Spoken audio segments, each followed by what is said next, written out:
Okay. Well, thanks for joining us today, everybody. Today, October 10th, and our topic today is ways to get business and contact sellers directly. When I got in the business a long time ago, one of the first training classes I went to, they said the phrase "list or die." I don't know if you heard that before, Debbie. List or die. If you want to do well in real estate and make a lot of money and be successful, and that aspect of being successful and financially and selling lots of homes, it's kind of list or die. We all know that you could definitely, as an individual agent, have 5, 10, 15, 20, 30 listings at a time and handle it yourself. But having 10, 15, 20, 30 buyers at a time Yeah, that's a by bit tough. yourself is really, really tough. So whoever controls the inventory, controls the listings, kind of controls, your business. Because especially if you have a listing and you take it, if you, by the research, that this property will sell within a certain period of time, within a certain period of price based on the history. But a buyer, no, I'm not putting down agents that love buyers agents, but a buyer, you never know. You Yeah. never, how many calculations can you do? They might flake out on you and just decide, nah, I'm going to stay in my house, or change areas, or spend all their money and not be able to get financing anymore. Or there's so many more variables, but I see a lot more agents feeling comfortable with buyers because they kind of feel like they're working for them for free, and it's an easy sell. Hey, I'm going to run you around. But finding sellers, and it's time and patience. And Debbie and I are going to give you some ideas on how to contact those sellers directly, and owners, and try to eventually get some listings out of it over time. So let's jump right in, and let's see here. Where am I? Da, da, da. Oh, there I am. Okay, share screen. Share. And then play. Okay, ways to get business contact sellers directly. All right, Deb, go ahead. You run with it. Of course, the very first number one tip is to contact the for sale by owners. So in 2022, only 10% of for sale by owners closed without a real estate agent, you guys. That's why they're there. They want to sell. We need to go after them, right? Even if you're just bringing a buyer in, getting used to talking to them and trying to get them to work with you is the way to go. The top two reasons why people don't want to use agent when they're doing for sale by owners are, Tony, do you know what they are? What the What's that? top two reasons why they don't want to use an agent? Oh, because they think they're smarter and they want to save money. What do you think? Well, Right, what's avoid the paying actual answer? commission, or they sold it to someone that they knew. But they also, that's a good one. They think they're smarter. That's right, because maybe they sold a house before, so they thought, how hard was it? Because they don't see everything that we do on the back end, right? So um that is true, but And it again, this is doesn't mean that they won't talk to you. That just means that sometimes you have to reach out to them. And here is a good way to find for sale by owners. If you're not driving through your neighborhoods, use for sale by owner, the website, because I just did 2 searches. One was for Cuyahoga County and there were 221 results. And I did one for Summit County and there were 170 results. So people are using those websites because the internet is prevalent, right? So they make it feel like it's easy for everybody to do everything. right. One of the things, and just not sad to jump into training, and what I've been using with agents, because after all these years, I still come up with different ways to say things, and I'm sure you do too, Deb. Yeah, like, oh, that I don't know, think of these things. It's kind of like with a seller. One of the things I've been pushing with agents with for sale by owners, and saying to them, no, you could sell your house yourself. You do not need me to sell your house. And they usually takes them aback like that. What do you mean? I don't need? Yeah, no, you could sell your house yourself. But I know if you use me, I know I could either 100% guarantee, or I know is a much higher percentage chance that I will sell it for more money. Yes. So with my marketing, so you could sell it. It's kind of like, and then I was using people to example, like, have you ever done work at your house? Have you ever done work at your house that that if you hired somebody, it would have been cheaper? No, you usually do it yourself. Either one, you just want to do it yourself, do something in your house because you want to be proud of what you created or did. But imagine all the contractors and the electricians and the house remodelers had something going, if you use me to do that work, I will 100% save you more money because of maybe they could get the materials a lot cheaper than we can at Home Depot or something. So I know that's not the case. Usually most people, you do work at home, you got to hire a contractor and you got to do stuff. So you do work at home. Usually you could 100% guarantee it's done cheaper. But when selling your house, you put that doubt in that seller's mind. It's like, I know that I can market it better in more places and find more buyers and get more money for your house to at least pay my commission and or more. That's what, in my opinion, why sellers use agents, at ones that think they could do it themselves. So as they think that they're saving money, but if you just get in there, well, you might not be saving money, and they can't guarantee it. They Right. can't guarantee they're going to save money until the end, on that. So, Right. And the other thing you want to talk to them about too, in a roundabout way, is safety, right? Because everyone that this is going along with what we're talking about here. So this is a good one. yeah, no, it's just jumping ahead. Just go But ahead. yep.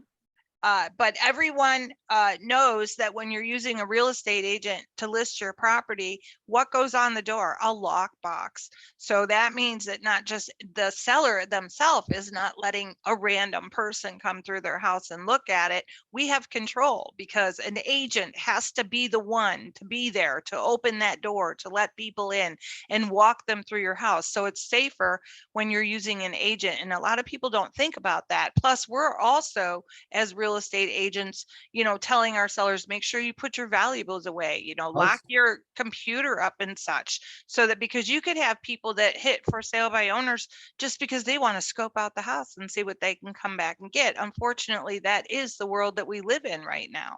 So it's a lot safer to use an agent than to try and do things on their own. Also, I explained to them, buyers don't want to deal with sellers directly.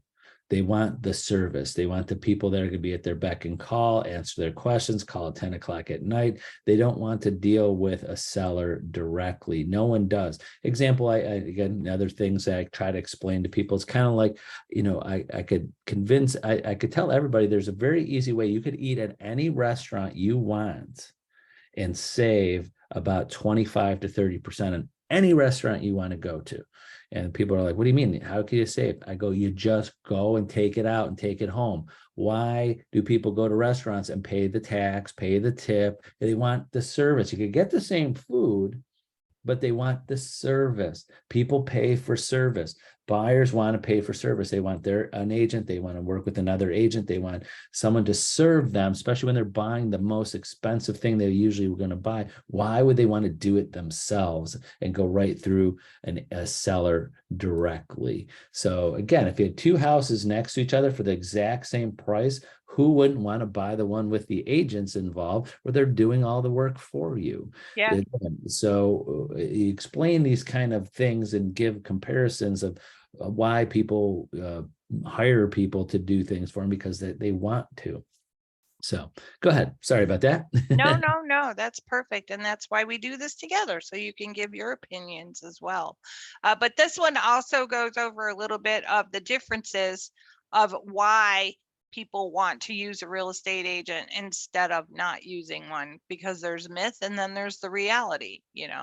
There's the reality that we can get things done a lot better. We know about appraisals, or at least the steps it takes to sell the house. We have our CMA, which is our home evaluation tool to help get us the best price, which we can pretty much always get a better price than what that seller is, because they just don't know. They're going off of Zillow or they're going off of Realtor and what they see sold in the neighborhood, but they don't understand that we can look at other things besides that and see if you can actually get more for this particular property. And we know how to negotiate, right, to get more. And we know how to put it in the right price point so that they can get multiple offers, because we still are in that seller's market. So there's lots of advantages for using a real estate agent versus trying to sell it yourself. And that's just things that we have to talk to the seller about. And I'm not saying sit down and load their mind through a whole bunch of stuff, because they will think you're blowing smoke. It's all about creating a relationship with that for sale by owner and seeing them a couple different times, stop in. They're not going to sell it in the first week. They're just not going to. So you come back the next week, and maybe you come back the next week and you give them a little bit more tidbits. Maybe you give them the property disclosures or the lead-based paint disclosure to show that you're trying to help them achieve their goal. And maybe you have a buyer that wants to come in along the way. And this is also going to help you with your buyers, because the more you help that seller achieve their goal, the more they're going to let you bring that buyer in, and then they'll pay you commission, even if it's on the buyer side. So you have to try and think about all the different ways to get into their good graces. Tip number 2 is farming a neighborhood. And there's different ways to farm the neighborhood. You can farm your own neighborhood, or you can farm a neighborhood that you just sold in. So if you just sold a house in a specific area, subdivision or whatever, go onto your MLS here, go to the public records. And this is for people that use the MLS now. I'm sure all the other MLSs have the same sort of tool, but this is from the MLS now. You go to the tax search, you go to this particular page right here, which is your tax search, and you can search in all kinds of different ways. I just put in a little search for Burlington Oval, which is in Chardon, 44024, and it came up with so many different people. And what you get is their name and their tax information, when they last sold the house, and so on. So if you're searching by, well, I don't want to hit people that just bought a house in the last year or two, you can adjust your time frame to anybody after that hasn't sold their house. And those are the people that you're going to send your information to, right? I would send it to everybody. I wouldn't just limit it that way, but some people want to limit it to, I don't want to hit someone who just sold their house. And then you send your mailers out. And the cool feature about this is it will automatically give you the template for the Avery 5160 label, and all you have to do is print them out on the label and put them on your little mailers that you're sending out to people. I have a ton of tips like that. So there's all kinds of different ways to search areas and stuff within this particular thing, and I'm bringing it up to all you guys because I'm telling you, mailers, phone calls, text messages, all kinds of different ways that you reach to people is going to help benefit you and build your business. Do you agree? Yeah, it's just a matter of time. Everybody sells. So it's just staying on top of them and getting a connection with them.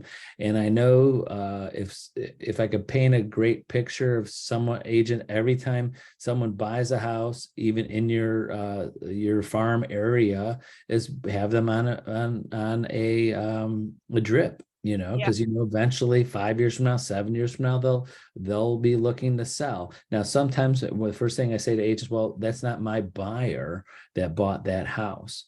Well, I always explain to that. I say, anytime an agent says that to me, well, it's not my buyer who bought that house. I go, there's an 85% chance that agent who sold them that house is not in the business when they're ready to sell. Because every 5 years, 85% of realtors get out of the business. So if you're going to be longevity, it's a very good chance they're not in the business. And then I know statistically it's always been like around 5%. Maybe you heard this too, Debbie, is that like they say when they ask a seller who sold a house or bought a new house, but they're not first-time home buyers or first-time home sellers, they go, are you using the same agent you used before? And only about 5% say yes. So 95% of people who buy or sell more than once do not use the same agent. So don't use that as an excuse. And you want to know why?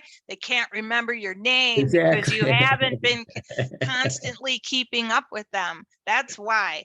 So the other thing that you can use, which I thought you were going to bring up, but you didn't, was with the Oh. That's another good one too, the preferred client club.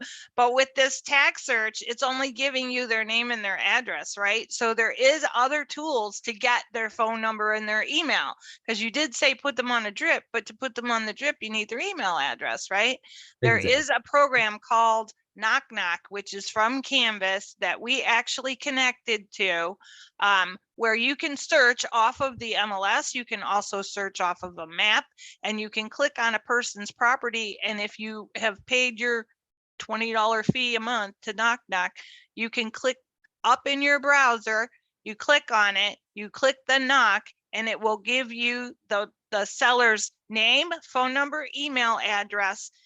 If they are not on the do not call list, and if they are not held by an LLC or an incorporation. If it is held by a person in title, they will give you that information. That is Knock Knock from Canvas and any Century 21 Homestar agent. I did send you all information about that. If you want additional information, contact me. But that's just one of the ways that you can get an email or phone number for those people. So when you're talking to them, this is the stuff that you want to talk to them about here on this slide here. Go ahead. And and then back to my little jump in there was the preferred client club. Please reach out to Debbie or myself. The preferred client club is honestly, I mean, we've been with Century 21 since 2005. So how many years is that? Is 18? Yeah. Going almost 20 years with Century 21. And they've had this preferred client club where you could pay a flat fee and they'll send information to them. Think what, 8 pieces of mail every year for 3 years, 5 years, or 7 years. And I know years ago, even when we started with Century 21, they said they lose money on this. It's so cheap that Century 21 or anywhere that owns Century 21 pays to keep this program, and it loses money because the money you pay is less than like $1 a time. When we were postages today and printing and stuff, they lose money, but they know it's so valuable to get more listings. So you could sign people up on this. Sign up every one of your listings that sell. I think you could sign up your buyers or everything that sell. When you have a commission check, you should, anytime you have a commission check, buyer or seller, you should be signing at least one person up for the preferred client club, and it's just pay and go, and you have the money. Yeah, and it's very cheap, you guys. They had, I haven't checked it recently, but up until the beginning of this year, it was still $28 for 2 years, $58 for 7 years of touches. They get greeting cards, they get magazines, they get a calendar every year. 7 years, $58. You set it, forget it, and your person is always getting contacted by you. Right, and You can't beat it.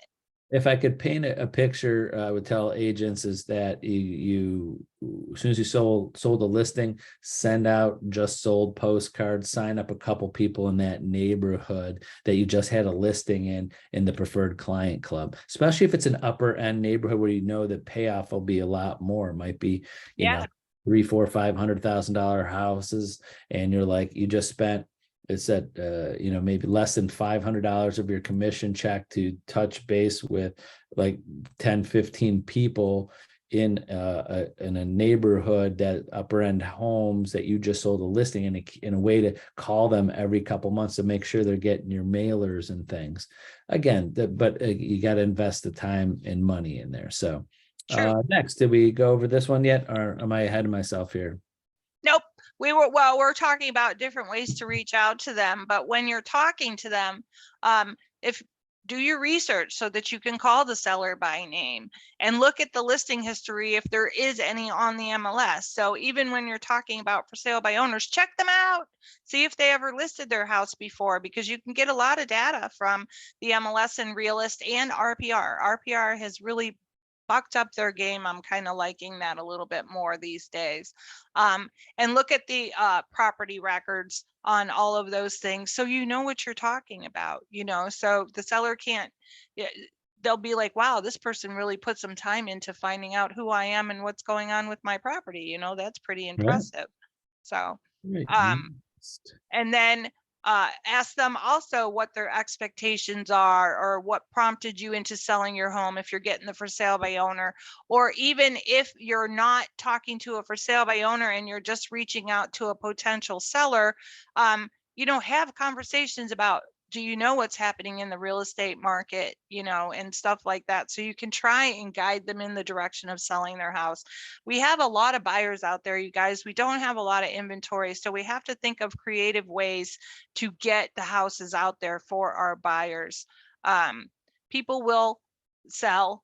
They're just a little bit scared of it right now because they don't know where they're going to go and stuff like that. But we just have to get them all to realize that, yeah, the interest rates have gone up, but the interest rates that were the last couple years were so abnormal. It's crazy, and this is kind of normalcy right now.